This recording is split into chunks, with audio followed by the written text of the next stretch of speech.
여러분, 미국과 중국이 또 크게 충돌하는 모습을 지금 보이고 있습니다. 이렇게 되면 한국 입장에서는요, 난감하다 이런 표현이 어울리지 않을 정도입니다. 덩이 터지게 생겼습니다. 여러분, 이 쿼드라는 거 아시죠? 쿼드. 지금 이 쿼드를 보면요, 중국을 견제하기 위해서 미국 주도로 해서 4국의 연합체를 쿼드라고 합니다. 미국, 일본, 인도, 호주가 포함되어 있습니다. 대한민국은 빠져 있습니다. 아마 참여를 하락해도 못하겠죠. 지난 3월 12일 날 이 쿼드 첫 정상회의가 있었습니다. 그런데 이 쿼드에 대해서 중국이 엄청난 알레르기 반응을 지금 보이고 있어요. 쿼드에 참여한 나라들은 다 쉽게 말하면 보복하겠다 이런 말까지 지금 나오고 있는 상태입니다. 자, 이렇게 되면 여러분, 결국은 진영 싸움이 된다는 이야기거든요. 진영 싸움이 된다는 이야기. 미국과 일본과 인도, 호주가 하나가 돼서 하나의 진영이 되고요. 중국과 러시아가 하나가 돼서 하나의 진영, 북한까지 들어갈까요? 네, 북한까지 들어가서 하나의 진영이 되고. 이렇게 뭔가 신냉전 체제의 어떤 모양새가 만들어지면서 지금 대충돌의 분위기가 점점 무르익고 있어요. 지난주인가요? 지난 휴일이죠. 이 쿼드가 또 비공식 회의를 했습니다. 그러면서 코로나 백신 유통이나 또 기후 문제, 또 안보 문제에 대해서 굉장히 열심히 서로 토의를 했어요. 이것을 본 중국이 지금 하루도 빠지지 않고 보복하겠다. 이렇게 지금 이야기를 하고 있는 거거든요. 왜냐하면 이 쿼드에서 다룬 내용이 문제가 되는 겁니다. 쿼드에서 다룬 내용이 미 중국의 인권에 대해서 다룬 거예요. 인권에 대해서.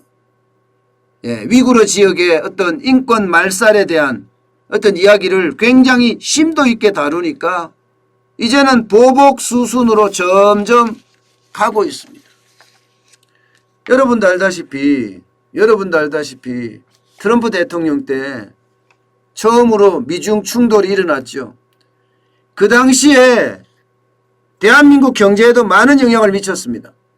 문재인 정부의 경제 정책과 아울러서 수출이 망가지면서 엄청난 시련을 겪었습니다. 대한민국 경제가. 사실 미국은 그 당시에 연간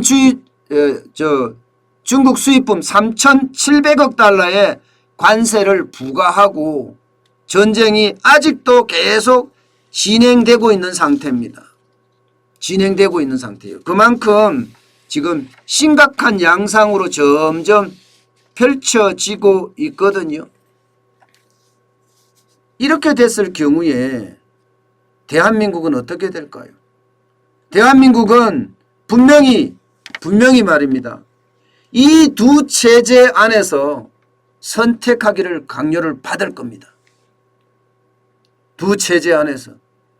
쿼드의 체제와 또 여기에 맞서는 중국과 북한과 러시아의 체제가 아마 엄청난 어떤 격돌로 소용돌이로 말려들 가능성이 커요. 문제는요, 이 자유지역에 많은 국가들이 더 가담을 한다는 겁니다. 영국이 가담을 하고요, EU가 가담을 하고요, 캐나다가 지금 가담을 하고 있어요. 그렇게 됐을 경우에 우리는 지금 어디로 가게 될까요? 지금 중국은 공공연히 지금 이야기하고 있습니다. 공공연히. 미국에 대한 보복에 이어서 일본, 호주, 인도 차례대로 보복하겠다. 이렇게 지금 이야기를 하고 있는 상태거든요. 그러면 대한민국은요? 대한민국은요, 중국의 전체 수출 중에 25.8%를 중국에 수출하고 있습니다. 중국에 수출하는 물량이 25.8%예요. 또 그 중에 14.5%는 미국에다 수출하고 있습니다. 14.5%는. 그러면 25.8%하고 14.5%를 더해보면요. 40.3%를 이들 두 나라에 의지하고 있거든요. 지금 미국은 한국이 이제 선택할 때가 됐다는 뉘앙스가 보이는 이야기로 계속 이야기하고 있습니다. 우리가 사드 보복 때 우리 겪었죠, 여러분. 사드 보복 때. 사드 보복 때 우리 기업들이 얼마나 철저하게 망가졌는지 여러분들 보셨을 거예요. 롯데는 어떻게 됐습니까? 롯데는 중국 사업이 망했어요. 아무리 적게 깨져도 3조 4조 이상의 돈이 중국에서 깨졌습니다. 아니 10조 이상 깨졌을 수도 있습니다. 롯데그룹은 그에 대해서 밝히진 않지만 롯데그룹은 중국에서 하던 백화점이나 대형 마트 사업들 다 접었거든요. 다 매각하고. 그뿐이 아닙니다. 화장품 업계 박살났죠. 게임 업계 뭐 한두 개가 아닙니다. 사드 보복은. 사드 보복은 완전히 전반적으로 대한민국을 죽이고자 했던 게 이 중국의 어떤 보복이었거든요. 사드 보복이 경북 성주에 미국의 사드 미사일이 배치되는 그런 기지를 만들면서 발생이 됐던 보복입니다. 그런데 이 보복이 또 한 번 시작될 것 같은 그런 위기감이 시작되는 거죠. 위기감이. 우리는 선택을 해야 됩니다. 그런데 그 선택하는 게요. 그냥 가만히 있는다고 지금 선택이 되는 게 아니에요. 문제는 요즘 문재인 정부의 행보입니다. 정의용 외교부 장관은 지금 어디로 가고 있습니까? 중국을 먼저 가요. 바이든 행정부가 만들어지고 났으면 지금까지 우리네 어떤 행동으로 보면 미국을 먼저 가는 게 일상적인데 지금 중국을 먼저 간단 말입니다. 이거는 또 웬 행보입니까? 물론 중국을 먼저 가든 미국을 먼저 가든 뭐 실질적인 내용이 중요하지 뭐 형식이 중요하겠냐 그렇게 말하시는 분들도 있습니다만은 일반적으로는요. 중요도 순위로 방문하는 게 일반적이잖아요. 그렇다면 우리는요. 지금 미국보다가 중국을 더 중요하게 생각한다는 의미인가요? 야, 이렇게 되면 대한민국이 외교에서 완전히 망가질 수 있는 그런 상황을 초래할 수도 있습니다. 우리는 지난 수십 년 동안 자유진영의 도움을 받아서 눈부신 경제성장을 이루었습니다. 다른 어느 나라도 하지 못한 압축 성장을 했단 말입니다. 그런데 지금의 이 위기를 우리의 외교전 실패로 더 깊게 만들지 않을까 우려스럽습니다. 여러분, 중요한 거는요. 지금 문재인 정부의 외교 정책은 대실패로 봐야 됩니다. 왜냐하면